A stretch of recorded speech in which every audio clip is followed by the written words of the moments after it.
Hora de conversar com Mônica Bergamo, voltamos ao assunto da divulgação de dados sobre as contas removidas no X, o antigo Twitter.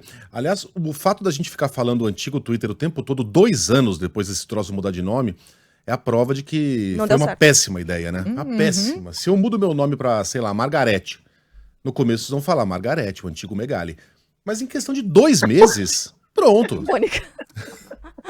Tá consolidado. A gente vai ficar pro resto da vida falando do antigo Twitter, porque X é um nome péssimo. O íconezinho no celular lembra parece um site pornô.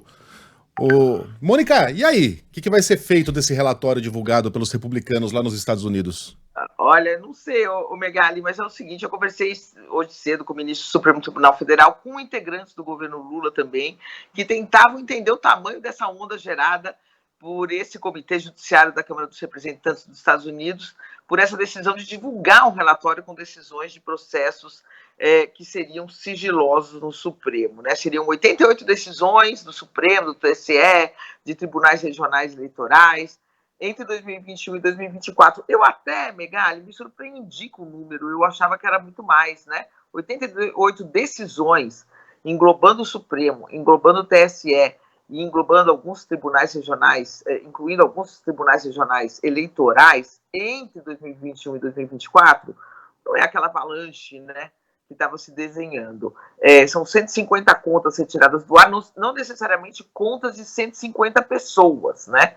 Agora, o que eu ouvi hoje, tanto de ministro do Supremo quanto de integrantes do governo, é de que, aparentemente, esse é mais um capítulo que une bolsonaristas, republicanos dos Estados Unidos, ligados a Trump, e Elon Musk, o dono do Twitter, antigo Twitter, para tentar desacreditar o judiciário brasileiro, que investiga, entre outras coisas, eles mesmos, né, os bolsonaristas, e também a atuação de plataformas que deixam discursos do ódio correrem livremente, fake news correrem livremente, ameaçando aqui a nossa democracia. Essa é a opinião de alguns magistrados e de integrantes do governo. Eles afirmam que processos sigilosos estão dentro do devido processo legal, né? Processo sigiloso é uma previsão legal por diversas razões, há diversas razões, todas elas elencadas nas leis.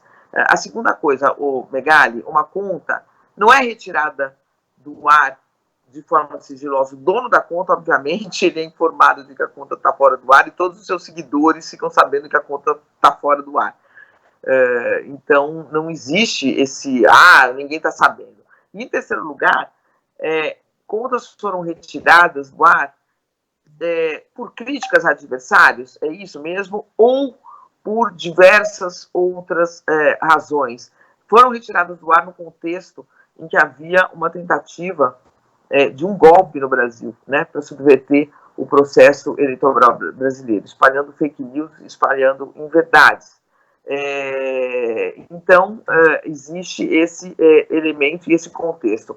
E há casos também, Megali, em que são até um pouco mais banais. Por exemplo, um dos casos é a retirada de uma conta, de uma página do ar, que estava se confundindo deliberadamente com a Ordem dos Advogados do Brasil. Então, a própria OAB foi ao Supremo e pediu que essa conta fosse retirada do ar. Isso foi em pleno, na época ali do 8 de janeiro, e essa página era usada para que se disseminassem informações como se a OAB estivesse falando coisas contra urnas eletrônicas, contra a democracia, contra o processo eleitoral. Então, a própria OAB pediu essa retirada. Eu não sei se já aconteceu com você, Megali, comigo aconteceu mais de uma vez. Contas com meu nome, contas falsas. Inclusive, teve uma vez que jornalistas importantes brasileiros começaram a me dar parabéns por algumas opiniões que essa conta falava. Então era uma conta bacana, deixa ela, Mônica. Procurando aqui, eu não... Calma, que jornalistas? Vários jornalistas. Parabéns, Mônica Bergamo, pelo seu posicionamento. Só que quem me conhece sabe que eu me posiciono em questões muito violência policial, questões humanitárias, jamais por questões partidárias, jamais alguém vai me ver falando mal do Lula, do Bolsonaro numa rede social. Então, e as pessoas me dando parabéns pela minha contundência e tudo. Obviamente, era falsa a conta. Não era óbvio, tanto que as pessoas retuitaram e tal. Então, na época, não era o Elon Musk, o dono do Twitter, do ex-Twitter, e eu fui ao Twitter, e o próprio Twitter apagou todas as contas falsas com o meu nome, por motivos óbvios, as pessoas estavam acreditando que era eu falando. Então, quem estava sendo prejudicado não era apenas eu que estava sendo prejudicado, mas, acima de tudo, quem estava lendo, né? E quem estava achando que era eu que estava falando. Então, se isso aconteceu comigo, né, eu imagino que não acontece com perfis falsos da OAB, dos próprios ministros do Supremo. Agora mesmo me mandaram Megali, um perfil falso do Alexandre de Moraes, falando absurdos, temos que eliminar os bolsonaristas e tudo mentira. Então, algum tipo de freio tem que ter. O antigo Twitter fazia esse freio, né? Eles tinham um canal em que você denunciava uma conta falsa e essa conta falsa era retirada. Hoje, não sei se é tão fácil assim retirar uma conta fake news do ar, né? Então, a justiça atua. Agora, 88 decisões em 4 anos, será que é um escândalo? Aí é que entra essa opinião que eu ouvi hoje cedo, tanto de magistrados quanto de integrantes do governo, né? Aparentemente, uma espuma, agora uma espuma, obviamente, que precisa ser contestada, porque se não contestar, de espuma, ela vira um tsunami, né, Megali? Bom, todos os envolvidos aí nesse Twitter Files, eles estão se lixando para a liberdade de expressão e isso já ficou demonstrado aqui. O Elon Musk não pode vir lá e defender liberdade de expressão quando uma das primeiras atitudes dele como dono do ex-Twitter foi retirar a conta de 5 jornalistas porque publicaram reportagens sobre ele, argumentando que aquilo colocava em risco a segurança dele próprio. Ora, o cara que mais possui seguranças ao redor dele não pode, enfim, agora se sente inseguro por causa de reportagens que falam onde ele está? As pessoas em geral sabem onde as pessoas estão, sabem onde as pessoas moram. Isso não é exatamente um risco à segurança física do Elon Musk, até porque ele anda, mesmo dentro da sede do Twitter, cercado por 2 seguranças. Os caras entram no banheiro com ele. E as demais pessoas, por que elas não têm essa mesma prerrogativa de poder tirar do ar reportagens sobre elas, informações sobre elas? Só vale quando é pra ele? Então não dá pro cara ficar arrotando liberdade total de expressão quando ele censura na própria rede social quem fala sobre ele. E outra coisa, ele já atendeu a diversos pedidos para derrubar contas de pessoas envolvidas, por exemplo, nos ataques de 6 de janeiro de 2021 nos Estados Unidos. Não foram centenas como aqui no Brasil, foram milhares de contas que foram derrubadas porque tiveram participação, de alguma maneira, na construção daquilo que se tornou a invasão do Capitólio. A maioria dessas contas que está sendo derrubada no Brasil foi usada para cometimento de crimes, como o planejamento dos ataques de 8 de janeiro do ano passado.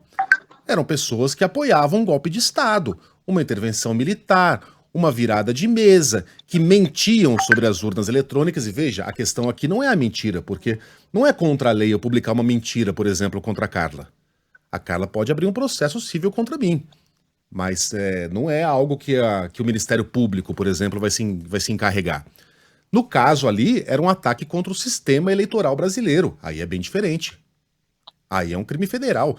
Então, essas páginas estão envolvidas nesse tipo de conspiração, não é crime de opinião. Ninguém foi derrubado porque falou, eu acho que o Alexandre está tomando decisões exageradas. Mas, enfim, leiam lá o relatório da Câmara dos Deputados dos Estados Unidos, que foi intitulado, veja o título, vê se isso é título de relatório de Congresso Nacional. O ataque à liberdade de expressão no exterior e o silêncio da administração Biden. Que título de relatório de Comitê de Justiça tem que colocar o silêncio da administração Biden?